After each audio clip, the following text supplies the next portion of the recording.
এই সিংহের বাচ্চাটি গিরগিটিকে দেখছিল। তখনই হঠাৎ পাহাড় থেকে কিছু শব্দ আসতে থাকে। বাচ্চা ভয় পেয়ে যায় আর আশেপাশে দেখতে থাকে। তখনই তার নজর ওই পাহাড়ের দিকে পড়ে, যেখান থেকে অনেকগুলো জঙ্গলি গরু দৌড়ে তার দিকে আসছিল। মনে হয় যেন আকাশ ফেটে গেছে। বাচ্চা ঘাবড়ে যায় আর ভয়ে সেখান থেকে পালাতে থাকে। আসলে এইসব তার চাচার প্ল্যান ছিল, যেটা এই হায়নারা পরিচালনা করছিল। বাচ্চা এই প্ল্যানে পুরোপুরি ফেসে গিয়েছিল আর সেও এই ভিড়ের সাথে দৌড়াতে থাকে। কিন্তু এই ভিড়ের মধ্যে বেশি সময় দৌড়ানো তার জন্য ঠিক ছিল না, কারণ সে যে কোনো সময় এই বড় ভিড়ের নিচে পড়ে যেতে পারত। এই কারণে বাচ্চা একটি ছোট পাথরের নিচে গিয়ে লুকিয়ে পড়ে। বাচ্চা আতঙ্কে ছিল, কি করবে সে কিছু বুঝতে পারছিল না। তখনই সে একটি আশার আলো খুঁজে পায় আর একটি শুকনো গাছের দিকে দৌড়ে গিয়ে উপরে উঠে যায়। কিন্তু এই ভিড়ের কারণে সেখানকার জমি কাঁপতে থাকে, যার কারণে গাছের ডালা যে কোনো সময় ভেঙে যেতে পারে। তখনই বাচ্চার চোখে একটি খুশির ঝলক দেখা যায়, কারণ সে তার পিতা সিংহকে দেখে ফেলেছিল। তার পিতা ভিড়ের সাথে তাকে বাঁচাতে আসতেছিল। সিংহ তাকে ধরে আর সুরক্ষিত জায়গায় রাখে, কিন্তু দুর্ভাগ্যক্রমে সে এই ভিড়ের মধ্যে পড়ে যায়। যখন বাচ্চাটি আশা ছেড়ে দেয়, ঠিক তখনই পাহাড়ের অন্য পাশে পিতাকে চড়তে দেখে।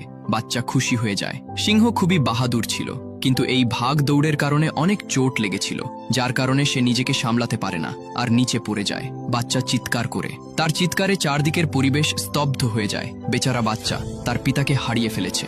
সে মনে কষ্ট নিয়ে শুধু তার পিতাকে দেখতে ছিল। তখনই বাচ্চার চাচা সেখানে চলে আসে। সে বলে, তোর পিতা আমাদের পরিকল্পনার শিকার হয়ে গেছে, আর এখন তোর পালা, আদরের ভাতিজা। বাচ্চা ভয় পেয়ে যায় আর সেখান থেকে পালিয়ে যায়। চাচা সিংহটি তার পিছনে হায়নাদের লাগিয়ে দেয় আর বলে যে সে যেন কিছুতেই বাঁচতে না পারে। বাচ্চা এখন থেমে যায়, কারণ সামনে খাদ ছিল। বাচ্চাটার পা পিছলে সে খাদে পড়ে যায়। হায়নাদের মনে হয় বাচ্চা মরে গেছে। এই কারণে তারা সবাই সেখান থেকে চলে যায়, কারণ এত উঁচু জায়গা থেকে পড়ার পরে বাঁচা প্রায় অসম্ভব ছিল। এখন চাচা সিংহ সবাইকে ধমকে ভয় দেখিয়ে নিজেই জঙ্গলের রাজা হয়ে যায়। সে খুবই নির্মমভাবে তার ভাইয়ের পরিবারকে জঙ্গল থেকে বের করে দেয়। শয়তান সিংহ শুধু তার ভাইয়ের ক্ষমতা দখল করতে চেয়েছিল, যেই কাজে সে সফল হয়ে গিয়েছে। কিন্তু কাহিনী তো এখন মাত্র শুরু হয়েছে, কারণ ওই বাচ্চা সিংহটি তখনও বেঁচে ছিল। চাচা সিংহের আসল রূপ দেখার পর ঘোরে ফিরে যাওয়া তার কাছে ঠিক মনে হয়নি। এই কারণে সে একাই এই মরুভূমিতে নিজের যাত্রা শুরু করে দেয়। কিন্তু অনেক চোট লাগার কারণে সে কিছু দূর যাওয়ার পরই বেহুশ হয়ে যায়। তারপর কিছু সময়ের মধ্যেই অনেকগুলো শকুন সেখানে চলে আসে, যারা তাকে চারদিক থেকে ঘিরে ফেলে। এবং যখনই তারা তাকে খাওয়ার জন্য এগিয়ে যায়, তখনই সেখানে দূর থেকে একটি জানোয়ার তার দিকে আসতে থাকে। এটা একটি জঙ্গলি শূকর ছিল। সে সব শকুনকে সেখান থেকে তাড়িয়ে দেয় আর তার হুঁশ আসা পর্যন্ত তার কাছেই বসে থাকে। বেজি তার দাঁত দেখে ভয় পেয়ে যায়, কারণ এটা একটা সিংহের বাচ্চা ছিল। বাচ্চার জ্ঞান ফিরে আসে আর সে কিছু না বলেই সেখান থেকে চলে যেতে থাকে। পিতার মৃত্যুর কষ্ট তাকে ভিতর থেকে মেরে ফেলেছিল। এখন ওই বাচ্চা উদাস হয়ে এখান থেকে চলে যাচ্ছিল। বেজি আর শূকর তার সাথে কথা বলার চেষ্টা করে, আর কথা বলতে বলতে তারা ভালো বন্ধু হয়ে যায়। তারা দুজনেই তাকে ভরসা দেয় যে জীবনে সবাই আপনজনকে হারায়, এটা নিয়তির নিয়ম। কিন্তু এর অর্থ এই নয় যে তোমার বেঁচে থাকা বন্ধ করে দিতে হবে, আর তুমি তো একটি বাহাদুর সিংহের ছেলে। এটা শুনে বাচ্চা খুবই ভালো অনুভব করে। তখন এরা দুজন তাকে তাদের জঙ্গলে নিয়ে যায়। জঙ্গল দেখে বাচ্চা সিংহের অনেক ভালো লাগে, কিন্তু এখানকার প্রাণীরা সিংহের বাচ্চাটা দেখে অবাক হয়ে যায় আর ভাবে এই সিংহের বাচ্চা তাদের জঙ্গলে কোথা থেকে এলো, কারণ তারা বিশ্বাস করত যে সিংহ কখনোই তাদের শুভাকাঙ্ক্ষী হতে পারে না। কিন্তু বেজি আর শূকর কারোর কথা শোনে না। আর কিছু সময় পর তারা সবাই একসাথে থাকতে শুরু করে। এভাবেই একসাথে থেকে কিছু বছর কেটে যায়। এখন ওই বাচ্চা বড় হয়ে গেছে, যাকে সবাই ছিনবা নামে জানত, যে দেখতে ঠিক তার বাবার মতোই ছিল।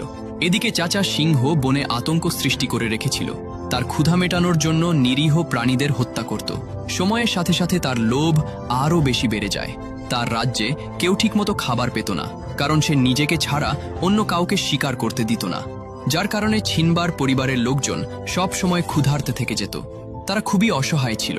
তারা কিছুই করতে পারত না, কারণ তাদের চারদিকে চাচা সিংহের দাপট ছিল। আর ছিনবার মা ও অনেক সাহসী ছিল।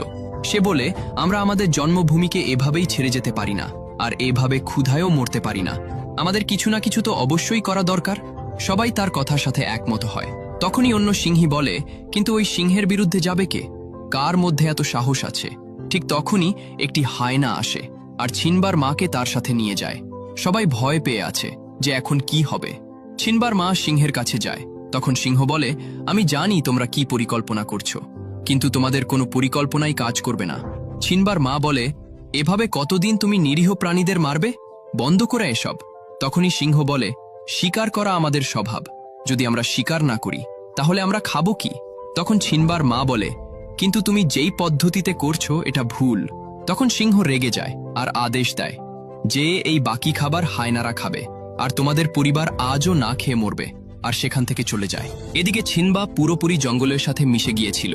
সে তার পরিবারকে ভুলেই গিয়েছিল, কিন্তু রাতের কালো অন্ধকারে সে তারার দিকে দেখতে দেখতে নিজের পিতাকে অবশ্যই স্মরণ করত আর উদাস হয়ে যেত, কারণ সে নিজেকে পিতার মৃত্যুর দোষী মনে করত।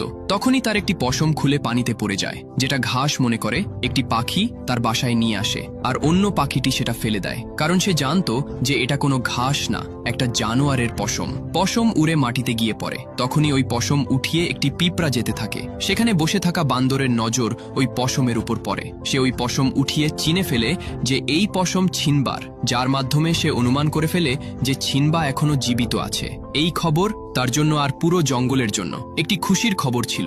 সে আনন্দে চিৎকার করতে থাকে। এদিকে ছিনবার বন্ধুর উপর একটি সিংহী হামলা করে দেয়। ওই জঙ্গলে সিংহী ঢুকে গিয়েছিল। ছিনবার বন্ধু নিজের জীবন বাঁচাতে পালাচ্ছিল, কিন্তু সিংহীর ক্ষমতার কাছে তারা দুজন কতক্ষণ টিকে থাকতে পারে? দুজনের জীবন বাঁচানো মুশকিল ছিল, কিন্তু তখনই সেখানে ছিনবা চলে আসে আর হামলা করে দেয়। দুজন সিংহই শক্তিশালী ছিল। তখনই সিংহী যুদ্ধে তার থেকে এগিয়ে যায়। সে ছিনবাকে চেপে ধরে, কিন্তু ছিনবা তাকে দেখে চিনে ফেলে আর তাকে লানা বলে ডাক দেয়। সিংহী বুঝে যায় এটা অন্য কেউ না, বরং ছিনবা, কারণ ছিনবাই তাকে এই নামে ডাকত। আসলে বন্ধুরা, লানা ছিনবার ছোটবেলার প্রেমিকা ছিল, যাকে সে আজকে অনেক বছর পর পেয়েছে। বহু বছরের বিচ্ছেদের জন্য তারা দুজনে অনেক শোকাহত হয়ে পড়ে। যদি ভালোবাসায় সত্যতা থাকে, তাহলে তারা কখনো না কখনো ঠিকই মিলে যায়। লানা খুবই খুশি ছিল যে ছিনবা এখনো জীবিত আছে। তখনই ছিনবা বলে, লানা, এটা আমার জঙ্গল, এখানে তুমি অনেক আনন্দ পাবে। লানা বলে, ছিনবা, এই জঙ্গল ছাড়ো আর নিজের ঘরে চলো। তোমার চাচা সিংহ আমাদের উপর অনেক জুলুম করেছে। সে আমাদের জন্মভূমিকে জাহান্নাম বানিয়ে ফেলেছে। এখন তোমার ফিরে যাওয়া উচিত। কিন্তু ছিনবা যেতে নিষেধ করে দেয় আর লানাকে এখানে আরো কিছু সময়। ছিনবা, এই জঙ্গল ছাড়ো আর নিজের ঘরে চলো। তোমার চাচা সিংহ আমাদের উপর অনেক জুলুম করেছে। সে আমাদের জন্মভূমিকে জাহান্নাম বানিয়ে ফেলেছে। এখন তোমার ফিরে যাওয়া উচিত। কিন্তু ছিনবা যেতে নিষেধ করে দেয় আর লানাকে এখানে আরো কিছু সময় থাকতে বলে। লানা তার কথা মেনে নেয়। তখন ছিনবা তাকে পুরো জঙ্গল ঘুরিয়ে দেখায়। লানার এই জঙ্গল খুবই পছন্দ হয়। দুজনে অনেক ঘোরাঘুরি করে আর অনেক আনন্দ করে। অনেক বছর পর ছিনবা তার প্রেমিকার দেখা পেয়েছে। তারা দুজন ঘুরতে ছিল। তখন লানা বলে যে তুমি যেহেতু বেঁচে আছো, সেহেতু ঘরে কেন ফিরে আসনি? তোমার নিজেদের লোকদের কথা মনে পড়ে না? তোমার চাচা সিংহ আমাদের সবার উপর অনেক জুলুম করেছে। আমাদের দুনিয়া সে ধ্বংস করে দিয়েছে। তখন ছিনবা বলে, আমার তাতে কিছু যায় আসে না, এখন এটাই আমার পৃথিবী। ছিনবা পুরোপুরি বদলে গিয়েছিল। লানা বলে, ছিনবা, তোমার বাবা অনেক বাহাদুর ছিল, কিন্তু তুমি তার মতো একদমই না। তুমি তো অনেক ভীতু আর স্বার্থপর। কিন্তু তারপরও ছিনবা যেতে নিষেধ করে দেয়, যার কারণে লানা রেগে সেখান থেকে চলে যায়। রাতে ছিনবা উদাস হয়ে সেখান থেকে যাচ্ছিল। তখনই সে একটি বানরকে দেখে। এই বানর ছিনবাকে চিনত, কিন্তু ছিনবা তাকে চিনত না। বানর তার কাছে যায়, কিন্তু ছিনবা তাকে চিনে না বলে অস্বীকার করে। বানর বলে, আমি তোমার পিতাকে চিনি, তুমি চাইলে আমি তোমাকে তার কাছে নিয়ে যেতে পারি। ছিনবা অবাক হয়ে যায়, কিন্তু সে খুশিও ছিল, হয়তো তার পিতা এখনো জীবিত আছে। তখন মনের মধ্যে আশা নিয়ে সে বানরের পিছনে যেতে থাকে। বানর একটি নদীর তীরে বসে পড়ে আর ছিনবাকে নদীতে দেখতে বলে। যখন ছিনবা নদীতে দেখে, তখন সে নিজের মধ্যে পিতার ঝলক দেখতে পায়। বানর বলে, তোমার পিতা তোমার ভিতর রয়েছে। তখন সে আত্মবিশ্বাস খুঁজে পায়। তখনই আকাশে বিদ্যুৎ চমকায় আর একটি আওয়াজ আসে। এই আওয়াজ তার পিতা সিংহের ছিল, যে বলছিল, বেটা, তুই শিকারী, তোকে আমাদের জন্মভূমিকে বাঁচাতে হবে, কারণ আমরা একটি শিকারী পরিবারের লোক। সিংহ জঙ্গলের রাজা, রাজা বাবা। এটা শুনে ছিনবার মধ্যে অনেক শক্তি চলে আসে, আর এখন তার মধ্যে ঘুমিয়ে থাকা সিংহ জেগে উঠেছে। সে পুরোপুরি তৈরি ছিল নিজের জন্মভূমিকে বাঁচানোর জন্য। সে জোরে হুঙ্কার দেয় আর লড়াইয়ের ঘোষণা করে দেয়। এখন এটা ছিনবার নতুন রূপ ছিল, যাকে হারানো অসম্ভব ছিল। ছিনবা নিজের জন্মভূমির দিকে বের হয়ে যায়, আর কিছু দূর যাওয়ার পর সে লানার দেখা পায়। লানা তার এই রূপ দেখে অনেক খুশি হয়। এখন দুজনে একসাথে নিজেদের জন্মভূমির কাছে পৌঁছে যায়। নিজের জন্মভূমির এই অবস্থা দেখে সে অনেক দুঃখ পায়। তখন লানা বলে, ছিনবা, এখন সামনে কি করবা? ছিনবা বলে, নিজের জন্মভূমির রক্ষা করব, যার দায়িত্ব আমার পিতা আমাকে দিয়েছে। তখনই একটি পাখি তার কাছে আসে। সে ছিনবার পরিবারের সদস্য ছিল। সে ছিনবাকে স্বাগত জানায়। কিছুক্ষণ পর ছিনবার বন্ধুরাও চলে আসে। তারা জানতো এই লড়াই সহজ হবে না, তারপরও তারা তার পাশে দাঁড়াতে চায়। ছিনবা তাদের বোঝায় যে এই পথে মৃত্যু আছে, তোমরা ফিরে যাও। তখন শূকর বলে, আমরা যতক্ষণ জীবিত আছি ততক্ষণ তোমার সাথে থাকব। এই যুদ্ধে সব জানোয়ার ছিনবার সাথে কাঁধে কাঁধ মিলিয়ে দাঁড়িয়ে আছে। তখন ছিনবা সবাইকে তার সাথে নিয়ে সামনে এগিয়ে যায়। কিন্তু সামনে রাস্তায় কিছু হায়না খাবারের সন্ধানে ঘোরাঘুরি করছিল। ছিনবা তাদের পথভ্রষ্ট করার দায়িত্ব তার বন্ধুদের দেয়। বেজি আর শুকর তাদের সামনে চলে আসে আর হায়নাদের মনোযোগ নিজেদের দিকে টেনে নেয়। হায়নারা তাদের দেখে গর্জন দিয়ে দৌড়ে যায়। তখন ছিনবা লানার সাথে অন্য রাস্তা দিয়ে সামনে এগিয়ে যায়। দূরে পাহাড়ের উপর বসে থাকা বানর এসব কিছু দেখছিল। তার চোখে এত বছরের আশা আর একটি নতুন চমক ছিল। সে তার হাতিয়ারকে আবার উঠায়, যেটা সে মুফাসার মৃত্যুর পরে ছেড়ে দিয়েছিল। কিন্তু এখন ছিনবার জন্য সেও লড়াই করতে তৈরি ছিল। এদিকে চাচা সিংহ ছিনবার মাকে নিজের রানী হতে বলছিল। যদি সেটা না করে তাহলে সে তাদের পুরো পরিবারকে মেরে ফেলবে। কিন্তু ছিনবার মা নিষেধ করে দেয়। তখন চাচা সিংহ বলে, আমি মুফাজার থেকে বেশি শক্তিশালী। তখন ছিনবার মা বলে, তুমি মুফাজার সামনে বিড়ালের বাচ্চা। চাচা সিংহ রেগে গিয়ে সিংহীর উপর হামলা করে দেয়। চাচা সিংহের নিয়ত খুবই খারাপ ছিল। যার নিয়ত খারাপ থাকে সে অন্যের ভালো কখনো করতে পারে না। তখনই একটি ভয়ঙ্কর হুঙ্কারের আওয়াজ শোনা যায়। এই হুঙ্কার ছিনবার ছিল। ছিনবাকে দেখে চাচা সিংহ ভয় পেয়ে যায় আর মনে করে এটা তার ভাই, কারণ ছিনবা দেখতে একদমই তার পিতার মতো ছিল। তখনই ছিনবা বলে, দূরে সরে যাও আমার মায়ের থেকে। সিংহীর চোখে পানি চলে আসে। বহু বছর পর সে তার ছেলেকে দেখছে। সে তাকে জড়িয়ে ধরে বলে, বাবা এতদিন তুমি কোথায় ছিলে? ছিনবা বলে, মা আমি এখন সব কিছু ঠিক করে দিব। সে ফিরে আসায় এখন তার পরিবার আবার বেঁচে থাকার নতুন আশা খুঁজে পায়। এখন তাদের জীবনে আলো ফিরে আসবে। ছিনবাকে জীবিত দেখে চাচা সিংহের অনেক রাগ হয়, কিন্তু সে বলে, ভাতিজা তোমাকে দেখে অনেক খুশি হয়েছি। ছিনবা বলে, যদি তুমি একটু ভালো কাজ করতে তাহলে হয়তো তোমাকে আজকে আমি ছেড়ে দিতাম। চাচা সিংহ বলে, সম্মান দিয়ে কথা বলো। তুমি এই জঙ্গলের রাজার সামনে দাঁড়িয়ে কথা বলছো। তখনই লানা পুরো জঙ্গলের সামনে ঘোষণা করে যে আজ থেকে আমাদের রাজা ছিনবা। আমরা তার জন্য লড়াই করব। ছিনবার পরিবার ও হুঙ্কার দিয়ে যুদ্ধের আহ্বান জানায়। ছিনবা সাবধান করে, নিজের হার মেনে নাও চাচা, এখন তোমার কাছে অন্য কোনো পথ খোলা নেই। কিন্তু চাচা সিংহ চালাক ছিল। সে বলে, আরে বাচ্চা আমি চাই না আমি তোমার প্রতিদ্বন্দ্বী হই, কিন্তু তোমরা সবাই জানো যে ছিনবা কি করেছে। আরে ভাতিজা তুমি ওদেরকে বলনি যে তুমি তোমার পিতাকে মেরেছ? নিজের দোষ মেনে নাও আর সবাইকে বলো তোমার জন্য আমাদের মহান রাজা মারা গিয়েছিল। এখন ছিনবার পুরো পরিবার অবাক চোখে ছিনবাকে দেখছিল। তখনই ছিনবা মাথা ঝুঁকিয়ে বলে, হ্যাঁ পিতা আমার জন্যই মারা গিয়েছিল। এই সুযোগের ব্যবহার করে চাচা সিংহ বলে, দেখো এই হলো তোমাদের রক্ষাকর্তা, যে নিজেরই বাবার হত্যাকারী। আজকে তার জন্যই মহারাজ আমাদের মধ্যে নেই। আর সে কি রাজা হবে যে নিজেরই পিতাকে মেরে ফেলেছে?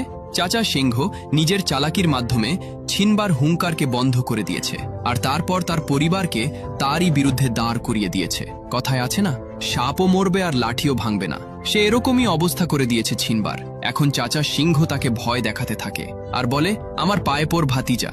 তখনই ভয়ে ছিনবার পা পিছলে যায়। তখন সে পাহাড়ে ঝুলেছিল। তখনই হঠাৎ একটি চমকানো আগুনের শিখা পড়ে। পাপের ধ্বংসের সময় হয়ে এসেছে। চাচা সিংহ বলে, এই ভয়ই আমি তোর পিতার চোখে দেখেছিলাম, যখন তোর পিতা এরকম ভাবেই নিজের জীবনের ভিক্ষা চাইছিল। এরপর চাচা সিংহ ঝাঁপ দিয়ে ছিনবার হাত চেপে ধরে আর আস্তে করে বলে, ভাতিজা তোর বাবাকে আমি মেরেছিলাম ঠিক এইভাবেই, আর আজকে তোর পালা। এটা শুনতেই ছিনবার সেই কষ্টের মুহূর্ত মনে পড়ে যায়, যার ফলে ছিনবার চোখে আগুন জ্বলে ওঠে আর সে পুরো শক্তি দিয়ে চাচা সিংহের চুলে কামড়ে ধরে আর উপরে চলে আসে আর চিৎকার করে বলতে থাকে, কেমন ভাই তুমি যে নিজেরই ভাইকে মেরে ফেলেছ? তখনই চাচা সিংহ বলে, সে নিজের দোষ লুকানোর জন্য আমাকে ফাঁসাচ্ছে, তার কথা কেউ শুনবে না। সিংহী বলে, যদি তুমি মহারাজকে না মেরে থাকো তাহলে তুমি তার চোখে কিভাবে দেখলে? এটা শুনতেই চাচা সিংহের চেহারা কুঁচকে যায়। এখন তার ধ্বংস নিশ্চিত ছিল। তারপরও সে হার মানার পরিবর্তে হায়নাদের আদেশ দেয়, মেরে ফেলো এদের সবাইকে। ওইসব ভয়ঙ্কর হায়নারা ছিনবার উপরে ঝাঁপিয়ে পড়ে।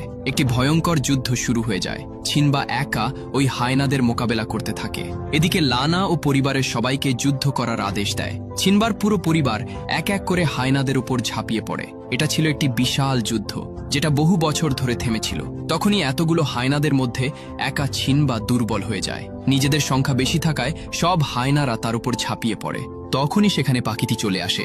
সেও হায়নাদের উপর হামলা করে দেয়। তখন হায়নারা পাখিটিকে মারতেই যাচ্ছিল, ঠিক তখনই সেখানে বানর চলে আসে আর তাদের সবার উপর হামলা করে দেয়। তারপর ছিনবার বন্ধুরাও সেখানে চলে আসে আর হামলা করে দেয়। শূকরটি এক একটা হায়নাকে ধরে আছাড় মারতে থাকে। তখন তারা সবাই মিলে সব হায়নাদের নিচে ফেলে দিতে থাকে আর বাকি হায়নারা ভয়ে পালিয়ে যায়। অবস্থা খারাপ দেখে চাচা সিংহ পালাতে থাকে। ছিনবা তার পিছনে যেতে থাকে। এক পর্যায়ে চাচা সিংহ দেখে পালানোর আর কোনো জায়গা নেই।